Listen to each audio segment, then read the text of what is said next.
Olá, galerinha. Vamos dar continuidade aqui ao nosso estudo sobre progressões e agora vamos falar de progressões geométricas, né? Então, tão conhecido também popularmente como PG. Então, nessa videoaula nós vamos ter noções preliminares sobre essas progressões, né? Sobre esse tipo de sequência e também vamos tentar compreender a relação entre dois termos, né? Ou explicar a forma do termo geral de uma PG. Então, nessa aula nós vamos trabalhar com 5 problemas. São os nossos problemas motivadores, né? E todos esses problemas vão ter alguma semelhança. Bom, primeiro problema. Edu e Luiz estão jogando xadrez e eles sabem que o tabuleiro tem 64 casas. No decorrer do jogo, Edu confessa ao Luiz que está louco para adquirir um celular novo. Entretanto, o preço do mesmo é muito alto para as suas condições financeiras, custando em torno de 10 mil reais. Então, o Edu quer comprar um celular que custa 10 mil reais e ele está jogando xadrez aqui com o Luiz. O Luiz diz o seguinte: Luiz faz a seguinte proposta. Vou te vender esse celular a prazo e o número de parcelas será o número de casas do tabuleiro de xadrez. Você deve me pagar 1 centavo pela primeira casa, 2 centavos pela segunda casa, 4 centavos pela terceira casa e assim sucessivamente até chegar à parcela de número 64, porque o tabuleiro do xadrez tem 64 casas. A sequência que representa o valor de cada parcela da primeira à última tem algum padrão lógico?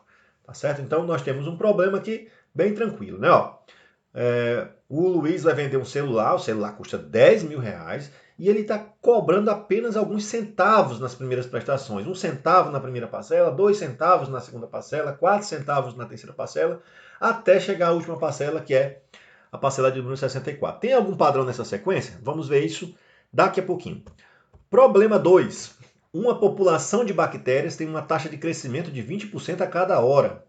A população inicial destas é igual a 1000 bactérias. Existe algum padrão lógico nessa sequência? Então, olha só, mais um problema, agora um problema ligado à área de biologia, para quem vai fazer o Enem, né? Esses problemas interdisciplinares, eles aparecem aí com frequência e também, independente de você fazer o Enem, é um problema interdisciplinar, né? População, crescimento de população, no caso aqui o exemplo é bactéria, mas poderia ser para qualquer população. Você tem aqui uma taxa de crescimento de 20% a cada hora. Será que essa sequência que determina o crescimento da população hora a hora, ela tem algum padrão lógico? Problema 3. Uma pessoa aplica seu dinheiro a uma taxa fixa de juros compostos de 2% ao mês. Inicialmente aplica uma quantia de 2 mil reais. Existe algum padrão lógico na sequência que representa o montante geral ao final de cada mês por essa aplicação? Então, olha só, será que tem algum padrão lógico nessa sequência? Eu apliquei 2 mil reais em juro composto, vai render 2% ao mês. E será que tem algum padrão lógico nessa sequência dos montantes que vai ser gerado mês a mês? Né? Problema 4. João Esperto, é o nome do cara, inicia uma pirâmide financeira. Então vocês já devem ter visto, provavelmente muitos de vocês já viram aí esse negócio de pirâmide financeira, né? Aquela questão que parece que vai nascer dinheiro do nada, né? Todo mundo ganha, é a propaganda que é feita. Mas a gente já sabe que tem algum problema com essa relação. Então, o João Esperto inicia uma pirâmide financeira com os seguintes procedimentos. Inicialmente, ele convence 2 pessoas a aplicar os seus recursos nesse esquema. Depois, cada pessoa convencida a participar do esquema deve convencer mais outras 2 pessoas. E assim, sucessivamente. Existe algum padrão lógico nessa sequência? Vamos ver daqui a pouquinho. E o nosso último problema, um automóvel deprecia a uma taxa de 10% ao ano. O valor inicial do automóvel é de 50 mil reais. A sequência que representa o valor atualizado do carro ano a ano tem algum padrão lógico? Então, olha só, pessoal, nós temos 5 problemas que aparentemente são diferentes, né? Mas nós vamos verificar que todos esses problemas estão relacionados. Então, é mais interessante, na minha visão, a gente estudar as progressões, esse tipo de situação, já pegando um problema real ou uma situação que não seja real, mas que seja de fácil compreensão, do que ficar trabalhando apenas com sequências montadas de modo, digamos assim, de modo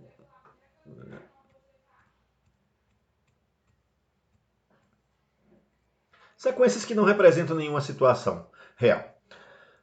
Bom, então vamos analisar agora caso a caso, né? Problema a problema. O primeiro problema é o do xadrez, né? Esse problema, na verdade, foi uma versão adaptada de uma lenda do xadrez que tem mais ou menos, né, essa mesma configuração. Então, qual era o problema? O Luiz queria vender o celular, estava cobrando aqui 1 centavo, vou colocar aqui um pontinho, 1 centavo na primeira casa, colocava 2 centavos para a segunda casa, né, 4 centavos pela segunda casa, e assim sucessivamente. Então, nessa última casa seria o dobro, né?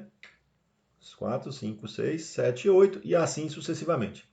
Então, essa sequência dos valores que o Luiz estava cobrando pelo celular, o Edu, ela tinha o seguinte: 1 centavo na primeira casa, 2 centavos, 4 centavos, 8 centavos, o próximo 16 e assim sucessivamente. Então, esta sequência tem um padrão lógico? Tem, né? A primeira pergunta. Nós podemos observar o seguinte, que cada termo dessa sequência, ele é criado a partir do anterior multiplicado por 2. Então, olha só. Quando eu pego aqui o 1 e multiplico por 2, eu gero o segundo termo. Quando eu pego esse 2 e multiplico por 2, eu gero o próximo termo. Quando eu pego esse 4 e multiplico por 2, eu gero o próximo termo. E assim sucessivamente. Então tem um padrão lógico, né? Essa é uma sequência em que cada termo é obtido a partir do anterior multiplicado sempre por um mesmo número. Uma sequência que tem essa característica é chamada de progressão geométrica. Certo, pessoal? Toda sequência que tem essa característica é chamada de progressão geométrica, né? No caso, abreviado PG. Este número que está sempre multiplicando aqui, que é o 2, ó, esse 2 aqui que está sempre multiplicando, ele é chamado de razão da PG, tá bom? Razão da PG. Então, isso aí é uma progressão geométrica de razão 2. E nós vamos anotar a razão aqui convencionalmente pela letra Q. Então, Q é igual a 2. Significa que essa sequência é uma progressão geométrica de razão 2. Ou seja, você vai sempre obtendo um termo dessa sequência, multiplicando o anterior por 2. Né? Então, essa sequência tem um padrão lógico? Tem. É possível descobrir como encontrar qualquer termo geral desta sequência, inicialmente sem o uso de fórmulas? Acreditamos que sim. Vamos observar a seguinte configuração. Ó. Você tem aqui, primeiro é o número 1, depois é o número 2, depois é o número 4, depois é o número 8, depois é o 16, depois o 32, né, multiplicando por 2, e assim sucessivamente. Então, observe o seguinte, pessoal. Se nós chamarmos esse aqui de A1, que é o primeiro termo, esse aqui de A2, o segundo termo, A3, o terceiro termo, e assim sucessivamente, o que acontece de um termo para o outro? Né? O que acontece de um termo para outro? Será que o A3, o A2, vamos pensar assim, o A2 tem alguma relação com o A5 diretamente? Será que é possível ter essa relação? A resposta é sim. Aí você pensa o seguinte, eu quero colocar o A5 em função do A2. O que aconteceu do segundo termo para o quinto termo? Ora, do segundo termo para o quinto termo, você fez 1, 2, 3, você deu 3 passos. Cada passo desse você multiplicou por 2, né, que era a razão. Então você veio multiplicando por 2, que era a razão. Então significa que você multiplicou por 2, multiplicou por 2 e multiplicou por 2. Ou seja, você multiplicou por 2 3 vezes, então é 2 elevado ao cubo. Observe que esse 3 aqui, ó, esse 3, ele é exatamente a distância do segundo termo para o quinto termo, que é a quantidade de vezes que você multiplicou a razão. Então, o quinto termo, ele é o segundo termo, que também é 2, né, vezes 2 ao cubo. Ou seja, 8 vezes 2, 16, e realmente o quinto termo é 16. Será que você pode colocar o sexto termo em função do A1, em função do primeiro? Pode, né? Do primeiro para o quinto termo, quantas vezes você vai andar? Quantas vezes você vai multiplicar a razão? Você vai multiplicar a razão 5 vezes, que é 6 menos 1. Então você vai pegar o 2 e vai multiplicar uma vez, 2 vezes, 3 vezes, 4 vezes, 5 vezes. Ou seja, isso vai ser o A1, que nesse caso aqui é 1, vezes a razão elevado a 5, que nesse caso 2 elevado a 5 é 32. Então esta sequência tem um padrão lógico? Tem, tá certo? Essa sequência tem um padrão lógico e esse é o padrão lógico dessa sequência. Então, por curiosidade, que nós não vamos abordar esse problema várias vezes, qual é a parcela de número 64? Bom, a parcela de número 64 em função da primeira. Quantas vezes você está andando da primeira até a parcela de 64? Você vai multiplicar esse 2, que é a razão. Quantas vezes? Você vai multiplicar o 2? 63 vezes. Então, veja, a parcela de número 64, ela vai ser o A1, que neste caso vale 1, multiplicado por 2 elevado a 63. Né? E quanto que é? Isso vai dar, obviamente, 2 elevado a 63. E quanto que é 2 elevado a 63? Será que é um número muito grande? Vamos usar aqui uma calculadora. Então, veja, pegando uma calculadora científica, 2 elevado a 63 é esse número aqui enorme, né? De centavos. Então, veja que o Eduardo não deve entrar nessa furada, não. Mas isso aqui é em centavos. Um centavos tem, você pode dizer, um centavo, R$1 são 100 centavos. Então, você pode cortar aqui 2 zeros desse e aí você vai obter o valor em reais, né? Que seria... Então, veja que esse valor em reais é muito grande. Ó. Aqui é 1.000, milhão, bilhão, trilhão. Já não sei mais nem o nome disso aqui. Então, quer dizer... Eduardo não deve comprar esse celular do Luiz. O Luiz está muito espertinho aqui com o Eduardo, né? E isso aqui, pessoal, é só a parcela de número 64. Né? Não são todas as parcelas, né? Porque ele deveria somar o que ele deve pagar em cada parcela. Ok? Então, veja que a sequência tem um padrão lógico e é possível você relacionar os dois termos dessa sequência. Vamos agora, então, ao segundo problema, que é um problema totalmente diferente desse, e vamos ver se tem alguma relação. O problema 2 é o problema do crescimento de bactérias. Aí você tem aqui uma população inicial de bactérias de 1.000 bactérias, né? E você tem uma taxa de crescimento de 20%, uma taxa de crescimento. Ou seja, a cada hora a população de bactérias cresce 20%. Veja, pessoal, uma coisa crescer 20% significa que ela está valendo, né? 120% do que ela valia. Então, o fator de multiplicação... Tem um fator de multiplicação aqui. Aumentar 20% é a mesma coisa que calcular 120%, que é a mesma coisa que multiplicar por 1,2. Então, se você ficar pegando o valor e multiplicar por 1,2, você já está encontrando o valor com o aumento de 20%. Tá? Na aula nossa de porcentagem, a gente explica e dá várias situações, vários exemplos que tem essa característica.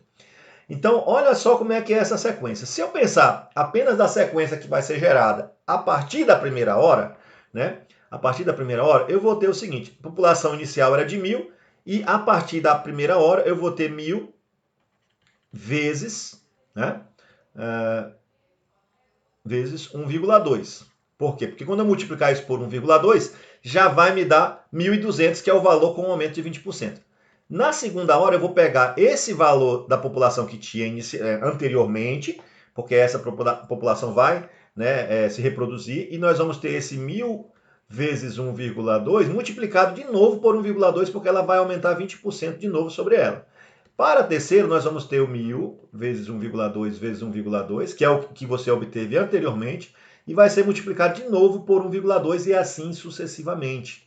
Então, veja, aqui nós vamos ter 1.000 vezes 1,2. Aqui nós vamos ter 1.000 vezes 1,2 ao quadrado.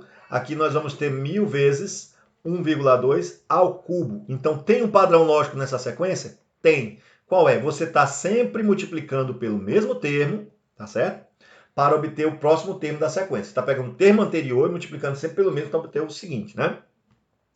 Esse número que você está multiplicando, a gente vai chamar de razão, e essa sequência que é obtida é chamada de progressão geométrica, né? Então aqui nós vamos dizer o seguinte, olha, o primeiro termo dessa sequência, o A1 é esse valor, o A2 é esse valor e o A3 é esse valor. E aqui tem um abuso de notação, mas que pode confundir você em questões de vestibulares, é que o 1.000 é o A0. Então, às vezes, zero, que é o termo de posição zero. Então, esse zero vai indicar a população inicial, né? Então, a partir desses procedimentos, tá, okay? A partir desses procedimentos, existe uma fórmula para eu colocar em função da população inicial? Olha, você pode deduzir a partir das relações que nós fizemos aqui. Qual é a população, né? Vamos pensar assim, no tempo x, em função do tempo zero. Bom, em função do tempo zero. Quando você pegou a população no tempo 1, né, era 1.000 vezes 1,2 elevado a 1. Quando você pegou no tempo 2, era 1.000 vezes 1,2 elevado a 2. Então, você pode colocar aqui que vai ser a população inicial vezes 1,2 elevado ao x. Como a população inicial é 1.000, isso aqui seria 1.000, né, vezes 1,2 elevado a x. Agora você testa. Se o x é zero, isso aqui vai zerar, vai ficar 1.000. Se o x é 1, você obtém o primeiro termo. Se o x é 2, você obtém o segundo termo. E assim, sucessivamente, você tem agora a fórmula aqui para a função exponencial, que representa o crescimento de bactérias. Então veja, nós estamos tentando resolver problemas aplicados. Não adianta vir com um probleminha fictício, criado do nada, só com valores bonitinhos. Quando você vai para os problemas reais, né, os problemas vão ter essa cara. Então, taxa de crescimento, taxa de depreciação, taxa de aumento, taxa de juros. Bom, vamos ao problema de número 3.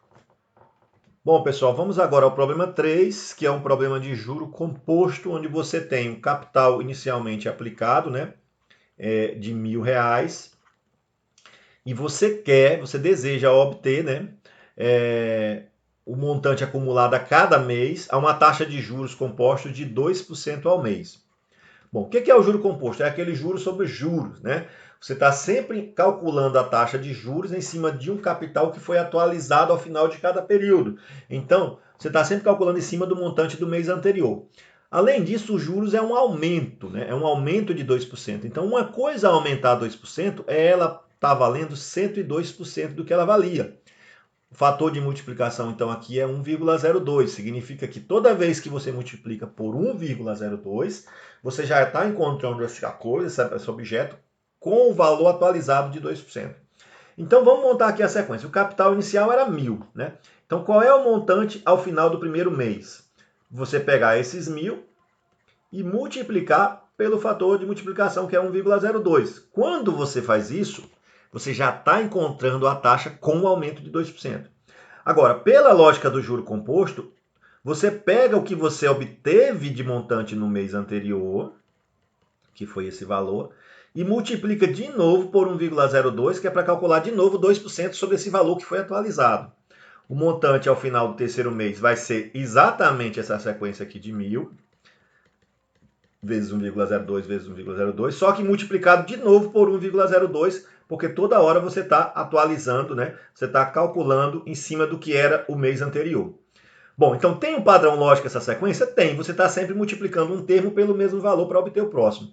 Então isso é uma PG e esse 1,02 seria a razão. Então veja, numa situação de juro composto, a taxa de 2%, a razão não é 2, tá certo? E nem 2%.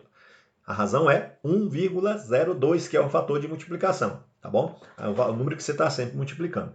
Então, neste caso, é possível descobrir aqui uma forma? Sim, tranquilamente, ó. Isso aqui é 1.000 vezes 1,02 elevado a 1. Esse outro deu 1.000 vezes 1,02 elevado a 2. O outro deu 1.000 vezes 1,02 elevado a 3. E observe que esse 3 é exatamente o índice que aparece aqui, ó. Ou seja, é a quantidade de meses que você rodou. Então, qual é o montante ao final de X meses? É 1.000, que é o capital inicialmente aplicado, vezes 1,02 elevado a X. E aí você não precisa ter decorado fórmula. Se você entende o procedimento, né, você não precisa decorar fórmula nenhuma, porque você está entendendo o procedimento, como que a coisa foi criada, né? E aí essa é uma ideia também de estudar essas progressões, não ficar só tentando decorar a fórmula para o termo geral, essas coisas todas. Bom, vamos ao problema de número 4. Né? O problema de número 4 é o problema da pirâmide financeira, lá em que o João Esperto é esse carinha aqui que está no topo da pirâmide, ele convence outros dois, cada um convence mais dois e assim por diante. Tá certo? Essa sequência tem um padrão lógico? Sim, né? Porque você vai ter, ó, o primeiro é o João Esperto, ele convenceu dois, esses dois, cada um convence dois, então você vai ter 4. Depois, desses 4, cada um convence 2, né? E aí você vai ter 8. Aliás, desses 4 aqui, né? Você vai ter os 8 que estão aqui embaixo. Desses 8, cada um convence 2, você vai ter 16 e assim sucessivamente. Então, essa sequência tem um padrão lógico, né? Vamos pensar o seguinte, ao final de 10 passos, vamos chamar assim, né? De 10 passos, quantas pessoas, né, vão estar entrando nessa pirâmide ao final de 10 passos? Exatamente naquele passo de número 10, quantas pessoas estão entrando na pirâmide? Então aqui entrou a primeira pessoa era o João, depois entrou 2 pessoas, isso fora o João, né? São 2 pessoas novas. Aqui 4, aqui 8, aqui 16. Então, vamos descobrir o padrão dessa sequência. Bom, o primeiro termo é 1, o outro é 2, o outro é 4, o outro é 8, o outro é 16 e assim por diante. Observe que isso aqui, ó, são todos os valores que são potências de 2. Então 1 é 2 elevado a 0, aqui é 2 elevado a 1, 2 ao quadrado, 2 ao cubo e 2 à quarta e assim por diante. Então, se você observar, ó, esse camarada aqui é o A1.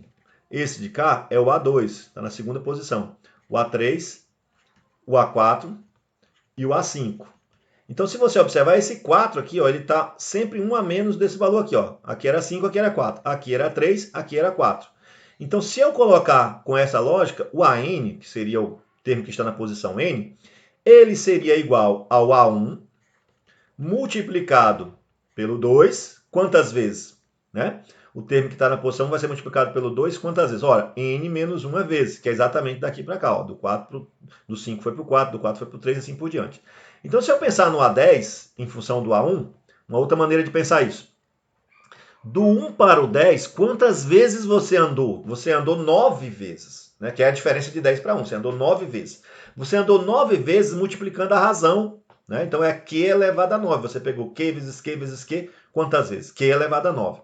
Portanto, o A10 desta sequência é o A1, que neste caso é 1, vezes a razão, que é 2, elevado a 9. E aí 2 elevado a 9 vai dar 512, ou seja, no passo, né? No passo 9, tem 512 pessoas entrando. Tá, okay? Isso é claro que eu estou considerando o primeiro termo dessa sequência sendo o próprio João Esperto que entrou aqui. Então você tem que ter cuidado só com essa questão também do primeiro termo. Né? Quem é o primeiro termo? Você tem que identificar isso direitinho. Mas então, pessoal, vocês vão observando que eu posso sempre relacionar dois termos. Basta ver a distância entre eles. Então, por exemplo, eu posso colocar o A8 em função do A2? Pode. Do 2 para o 8, quantas vezes você andou? Você andou 6 vezes. Então você pega a razão e eleva a 6. E aí você já relacionou o segundo com o oitavo. Quem é o segundo termo? O segundo termo é 2. Qual é a razão dessa PG? É 2 elevado a 6. Então isso aqui vai dar 2 elevado a 6 vezes 2. Isso vai dar 2 elevado a 7. Então só é você calcular aí 2 elevado a 7 e ver quanto é que dá esse resultadinho aqui, que você vai ter o oitavo termo. Então é sempre possível relacionar dois termos de uma PG observando a distância entre eles. Então observe que até aqui os 4 problemas têm uma relação. Eles têm um padrão lógico muito parecido. Problema 5 é o problema da depreciação do automóvel. Então você tinha um automóvel que ele tinha um valor inicial de 50 mil reais. Então o que é a depreciação, pessoal? Todo mês, todo ano, melhor dizendo, né? Normalmente é o ano que você leva isso, o carro vai perder valor. Isso é normal, né, para a maioria dos bens. Não são todos os bens que perdem valor, né? Por exemplo, obra de arte, às vezes o valor aumenta com o tempo. Mas a maioria dos bens tem uma tendência de perder valor, tá certo? Automóvel principalmente, né? Dificilmente automóvel ganha valor, mas tem alguns casos de automóveis raros, aquela coisa toda, que pode ganhar valor. Mas na maioria das vezes o valor é depreciado, ou seja, você está diminuindo o valor do carro. A taxa de depreciação que ele colocou aqui é de 10%. Então aqui tem que tomar um cuidado, porque a depreciação é uma diminuição do valor. Tá? Então se uma coisa está diminuindo 10%, significa que ano a ano, ela está valendo 90% do que valia no ano anterior. Então significa que o fator de multiplicação nesse caso é 0,9. É o nosso fator de multiplicação. Em outras palavras, qual é o valor ao final do primeiro ano? Ao final do primeiro ano, você vai pegar esses 50 mil reais, que era o valor inicial, e vai multiplicar por 0,9. Ou seja, você vai calcular 90% desse valor. Ao final do segundo ano, você vai pegar o que estava valendo nesse ano anterior, que é os 50 mil vezes 0,09, e multiplicar de novo por 0,9, porque ele vai depreciar de novo 0,9. E assim sucessivamente. Então você vai pegar agora esse valor, né, que era o do ano anterior, e vai multiplicar por 0,9 de novo. Ok? Tá certo? Então, observe que tem um padrão lógico. Você está sempre multiplicando pelo mesmo valor. Esse valor é a razão. Só que a razão é 0,9. Então, veja, ó, uma depreciação de 10%, a razão é 10%? Nem de perto. Tá certo? A razão é 0,9. Então, tem que tomar só esses cuidados aí com os problemas aplicados. Então, se você observar, aqui é 50 mil vezes 0,9 elevado a 1. Esse daqui é 50 mil vezes 0,9 elevado ao quadrado. Esse daqui é 50 mil vezes 0,9 elevado ao cubo. Então, o valor depreciado do carro, né, há X anos vai ser o quê? Vai ser os 50 mil vezes o 0,9 elevado a x. Então, olha só a formulazinha que nós encontramos sem precisar usar, né, nenhuma fórmula pronta. Agora, para fechar essa nossa aula, eu espero que vocês tenham entendido o que é uma PG. Né? Uma PG é uma sequência em que você está sempre obtendo o próximo termo, multiplicando o anterior pelo mesmo número. Para fechar essa nossa aula, vamos falar um pouquinho da relação entre dois termos. Né? Então, a relação entre dois termos. Você tem aqui uma PGE, e aí você tem aqui o primeiro termo, o segundo termo, o terceiro termo, o quarto termo, o quinto termo, o sexto termo da PG e assim por diante. O que acontece na PG? Você está sempre multiplicando pela razão, certo? Então, aqui você está sempre multiplicando pela razão. Na verdade, isso aqui é o A1, né? Aqui é o A2, aqui é o A3, aqui é o A4, aqui é o A5 e aqui é o A6 e assim por diante. Então, você está sempre multiplicando pelo mesmo número e esse número nós chamamos de razão. Então, se você quer colocar o A6 em função do A2, ó, o A6 em função do A2, o que você faz? Você olha a distância entre ele, do 2 para o 6, quantas vezes você andou? Você andou 1, 2, 3, 4 vezes. Então a razão vai ser elevada a 4, porque ela vai ser multiplicada 4 vezes. Então você pega e subtrai essa diferença entre os dois termos, ok? Se você quer colocar o A6 em função do A1, aí você pensa o seguinte, do primeiro para o sexto, quantas vezes você andou? Você andou 5 vezes, então a razão é elevada a 5. Então olha só, o A6 em função do A2, vamos aqui repetir, você pegou a razão e elevou a 4. O que era 4? Era o 6 menos 2, ó, que era a distância entre os termos. Quando você pegou o A6 e colocou em função do A1, ficou o Q elevado a 6 menos 1, que era o 5, porque daqui para cá você andou 5 vezes multiplicando a razão. Então, do ponto de vista geral, você pegar um termo AX e colocar em função de um termo AY, né? Sendo x maior do que y, você vai pegar a razão e elevar a x menos y. Isso aqui é uma maneira geral de relacionar dois termos quaisquer. Mas eu acho que você não precisa decorar essa forma, basta você compreender essa relação. Então, muitos autores colocam essa forma aqui, ó, o AN em função do A1 numa PG. É Q elevado a N menos 1, né? A1 vezes Q elevado a N menos 1. Por quê? Ó, do 1 para o N, você andou quantas vezes? Você andou N menos 1 vez. Então, você tem aqui essa relação bonitinha também, tá certo? Quer decorar a forma? Bom, fique à vontade. Mas se você compreender as ideias, compreender as relações, você não precisa decorar essas fórmulas. Então, a gente sempre pode estar encontrando um termo qualquer de uma PG, né, observando a lógica, esse padrão de estar sempre multiplicando, como também pode estar usando essas relações. Tá? Nos próximos vídeos nós vamos falar da soma dos termos de uma PG finita, depois na soma do termo de uma PG infinita, e vocês vão ter diversos vídeos aí de exercícios resolvidos em que essas relações serão trabalhadas. Valeu, galerinha, até a nossa próxima videoaula. Espero que vocês tenham compreendido como que a PG é aplicada nos problemas reais.